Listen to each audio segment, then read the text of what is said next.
This is Kirksville News. I'm here at the Perry County Fair. I'm Rock Chevalier, standing next to Clayton Busse. Melissa Smith. Dean Throckmorton. All right. And what are we here for? We are here for the grand opening of the restroom and shower remodel that we have raised money for, and the workforce has put it together with Coleman McCoy, and it is to be opened to all 4-H and FFA kids during fair. When did you first initially ask about anything regarding the restrooms? I asked during Fair Week at a few Fair Board members that I had seen, because I'm a grandma, and I had seen the need for the restroom and shower opening. And I went to my first board meeting right after Fair. It was the week after Fair. And asked the board why regular 4-H and FFA kids couldn't shower and change in the restrooms that used to be there when my kids was little. Okay. Second question is, was there any pushback or resistance from the board regarding the restroom issue? If so, why? When I asked the question in July, there was a committee that said in the meeting that they did not want the traffic to come in because they didn't want damage or someone doing something or being involved in the sale committee on the Saturday when we have the livestock sale. I was kind of questioning it in my mind because I'm 55 years old and my kids has already graduated, and now I have grandchildren at the fair. When they was little, they could shower in there, and I knew that there was a hallway and locked doors to where nobody could enter this part of the building. So I was kind of confused when they first said that initially in July at the meeting that I was at. Dean, question for you. Why wasn't the restroom project started earlier than February? We were trying to figure out where the financing was going to come from. We as in The board, Perry County Board. Okay. Yeah. Was there pushback regarding the restroom project? If so, which committee did the pushback come from? I'm not familiar with everybody at the fair board meetings. Maybe Clayton could answer that. I don't know that there was a lot of pushback. They just had to figure out how to do it and how to lock doors, and so they could keep people entering certain parts of this building. Okay. And you're a board member and a committee member? No, I'm a board member. Just a board member? I'm not on that committee. Okay. In July, when you asked about the FFA and 4-H students not being allowed to use the showers or restrooms because they were shut and bolted from the outside, what explanation was given to you, Melissa? Like I said in the meeting, they didn't feel that they wanted the traffic in and out of here. Was that correct, Dean? Yeah. Yeah. Dean, this one's for you. What was the reason the restrooms were shut down in the first place many years ago? They needed remodel. That's what it was. I mean, it was, About how many years has it? oh my gosh, probably 10 years, if not more. I don't know. My oldest son's like 35, so he was able to use the restrooms and the showers up until he graduated. So it's been... Scott kind of did a bunch of work to them before we closed them, and if I knew exactly how many years Scott was here, but I'm pretty sure it's close to 10 years, if not more. Okay. So they've probably been closed. Okay. Yeah. Now, where did the money come from to do this restroom project? It all came from businesses in and out of Perry County. Ohio Mulch, they was the first one on board with me. Okay. They have a facility here in Perry County, and I see trucks all the time, and I know the gentleman because he bought some land, and I called him up and told him what I was thinking of as a grandma, and he said, yes, we're on board. Okay. And he was the first donor. Is there a list of those? Yes. Melissa Smith was the one that spearheaded this to go out and get sponsors and get the funding for this project. And did you have approval by the board prior to doing that? I had talked to some of the sponsors before the board finally gave me approval. When Waste was on board, they even accompanied to different board meetings and talked about it and said they was behind me. Yeah. I had a few other ones. There's a sponsor there sitting and enjoying the luncheon that was donated today. She was on board way before the board ever, give us an okay.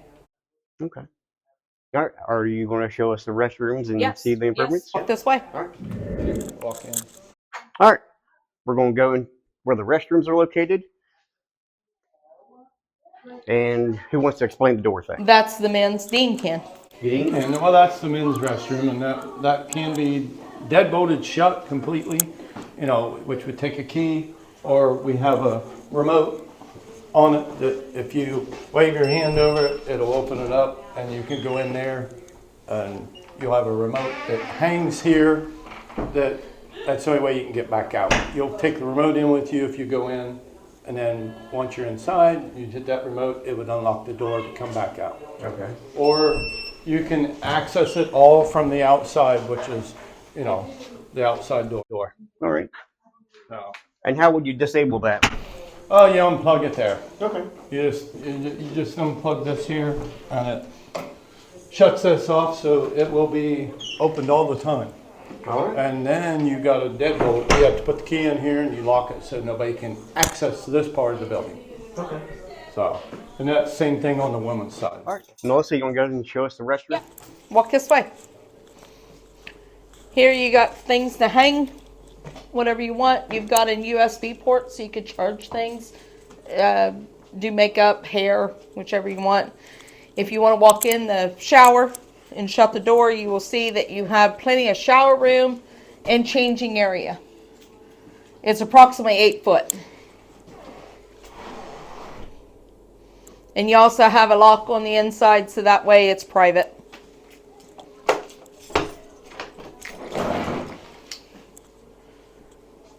And you have an adjustable shower head too.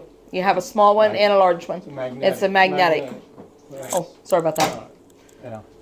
And I'd like to point out that Star Engineering, I had went to their business and they asked me what my goal was, and I told them I'd like to have stainless steel for the shower or the bathroom stalls. And they laser cut the stainless steel for us, and the workforce glued it on there and got it all pressed on. So that was really, really good. Specific reason why you went with stainless steel? It doesn't hold bacteria, it doesn't hold germs. That's why the hospitals use it. Mm-hmm. And I really wanted that because nowadays with the COVID virus, it's easier to maintain. All right, we're going to go outside and go to the other one. This is where any 4-H and FFA student or any family will enter the women's restroom. And it's located right across from the rabbit barn. And we also poured the concrete and we put a French drain in, so there'll be no flooding. There'll be no standing water. You don't have to stand in water or anything. I'm hoping to get another bench out here, so if anybody has to sit and wait for a shower usage, they sit on the bench either at the women's or men's. But that's the women's. So this is all new concrete then? Yes. This was included in the project. And over here is the men's restroom? Yes. And any FFA, 4-H, family or anybody that needs to use a restroom can come into the men's. If you're a man, there's the new, and it's just like the women's. It's got a shower, and it also has a mirror, so if men need to shave. Okay, that's nice.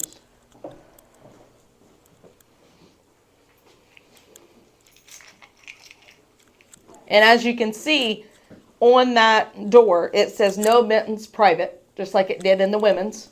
And this will be locked. Once it's plugged in. And when it's plugged in, we don't have it plugged in because we have it open right now. Yeah. In the hallway, right? Right. Okay. Yeah. All right. Yep. And then you can go back out that way. That's how the public will. But if anybody in the office, Back outside? yes. Yeah, that's how the public will come in and out. Did you get the stickers on the floor? Not yet. Let's cover that next. Yeah. All right. Oh. Yep. And both restrooms has the stickers, is that right? Yes. Okay. Yes. Yeah. All right, good. Yes. It resembles the FFA and the 4-H kids. All right, let's take a look at the stickers. And I want to add the workforce did all the work, and that was Coleman McCoy's class. And then Mr. Harvey, that does the signs, He done the stickers for us, and he's also making us a sign for the outside that has all the sponsors' names on it. Okay. It's not done yet, but within a couple weeks it'll be down. All right. And we're going to hang it between the restrooms so everybody will see who donated money. Nice. Okay. Yeah. All right. And these are the stickers you're Yes. referring to? Yep. What do they represent? The 4-H, the Cloverleaf, and the FFA. All right. I am of the understanding, which I may be wrong, so don't quote me, but as far as I've been told, I'm the first outsider, which is just a Ag Society member, to do a project, to come forward to the Fair Board and said, can we do this project as a community? I'll do all the funding. And they said yes. So, and I got it all done. The fair didn't have any money involved in it. It was all donated. Do you have any other projects that you're going to be working on specifically? I have some ideas that I want to do around the fairgrounds, but I haven't approached the fair board yet. Okay. That's going to be probably in the next coming months that I would like to ask the fair board. You know, we have a little bit of money left over from this project, and I would like to help out the concrete over at the cattle scales, where we need for the cows to go on and off of the chute and the scales, so they're not in mud. I'd also like to buy some fans to hang on the walls at the Coliseum for the hogs and the sheep and the goats. Okay. I would like to buy a small deep freeze for the rabbit barn. So the kids, they use ice bottles to cool the rabbits down during the week. You're not allowed to do it for show, but it's a stress relief for rabbits. And it's hard for a kid, because I have a grandson that does it. It's hard for a kid to get bottles frozen. You know, in the camper, you only have a wee little freezer. And if you don't go home, then you're having to always, you know, exchange them out. And if I bought a small deep freeze and donated some water bottles, it's just a regular water bottle. Stick it down in. People can take them as they go, use them for rabbits, and put them back down in. All right. Yeah. So we're trying to get ideas what the kids need, because that's what the sponsors want the money used for, is the kids. So I'm getting ideas, and there's a few other things I'd like to do, but we'll talk about it at a meeting. All right. Dean, on behalf of the board, are there any other projects coming up? I don't know about other projects coming up, but there's been a lot of them that we've done in the past. You know, the hog wash rack, our show arenas, our sheep scales and goat scales, our hog scales, the steer scales, hog wash rack, which there have been plenty of donors that, you know, have donated to do them projects. Usually them were ones that a fair board, you know, member had spearheaded on them ones. Okay. So, All right. and that's about it. Go in there. Okay. Thank you, I guys. hope that was good enough.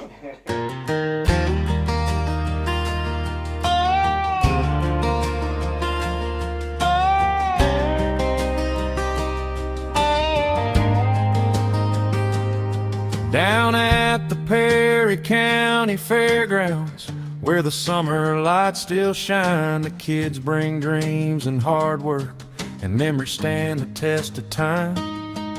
That old shower house was tired, weathered down by years of use, but this town still believes in lending hands when there's work that needs to do. Now the water's running cleaner and the lights are burning bright. 26 more campers rolling in, hooked up underneath the night. This project wasn't built by one man, it was neighbors standing tall, just good folks helping good folks, answering the county's call.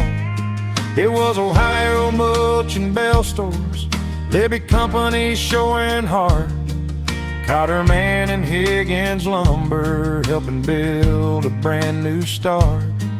From the farmers and the truckers to the schools and family names, every dollar, every hammer left a mark out on these grounds. Yeah, the Perry County Fairgrounds stand a little stronger now, because a whole lot of hometown people still know how to help somehow. New Lexington kids came working, learning trades with pride and grit. Coleman, McCoy right beside them, teaching lessons life don't quit.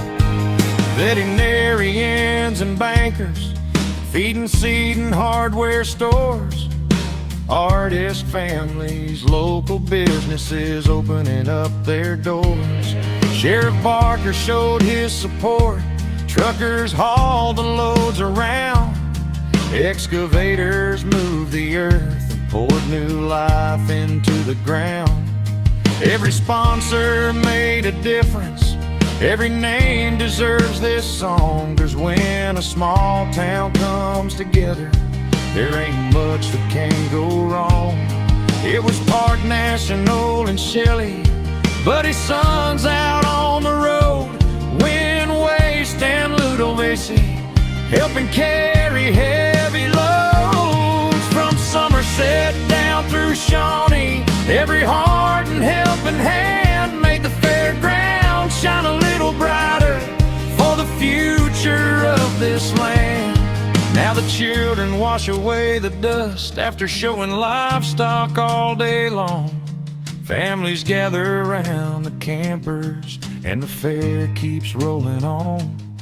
That's what country people do when somebody's in need. They don't ask for recognition, they just plant another seed. Yeah, the Perry County Fairgrounds stand a little stronger now, because a whole lot of hometown people still know how to help somehow. From every check and every handshake to every hour volunteers gave, this remodeled shower house is more than boards and pipes and paint. It's a reminder in Ohio, when community takes a stand, big things happen at the fairgrounds, built with helping hands.